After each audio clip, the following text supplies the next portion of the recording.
आता आम्ही असा निर्णय केला की महायुती म्हणून गोकुळची निवडणूक लढवायची हे पक्क.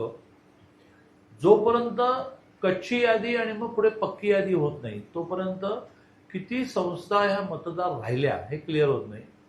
मग ते किती राहिल्या हे क्लिअर झालं की कोणाच्या किती हे क्लिअर होतं. आता काही क्लॅरिटीच नाही आहे ना. म्हणजे समजा 400 समथिंग संस्थांना SIT लागली होती आणि DDR राजकुमार पाटलांकडे होतं. तर त्यांनी त्यातलं काय केलं की त्यातल्या 170 ह्या 1300 मधल्या कॉमन होत्या त्या ठेवून बाकीच्यांना ठराव पाठवला. निर्णय दिलाच नाही अजून.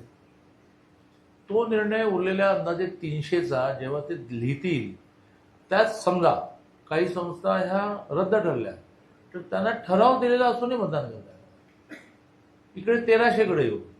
1300 मधल्या सगळ्यांच्या सुनावण्या पूर्ण झाल्या पण निकाल लिहिणं बाकी आहे.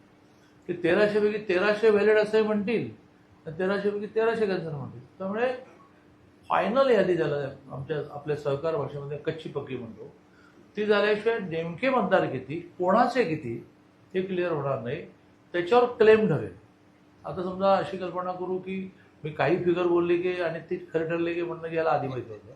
समजा 3800 फायनल झाले आणि याच्यामध्ये समजा BJPचे 2000 आहेत तर BJP म्हणणार की मला तुम्ही 12-13 जागा द्या. पण ह्या जर मी 1500 गोळा केल्या तर आमच्या 10-12 जागा त्या म्हणण्याला काही वेटेज राहत नाही. आता काही बोलण्याचा अर्थ नाही असं म्हणून सगळेजण ठराव गोळा करण्याला लागलेले आहेत. ठराव टेबलवर ठेवा, ती संख्या सांगा. कारण राजकारणामध्ये माझ्याकडे किती याची टोटल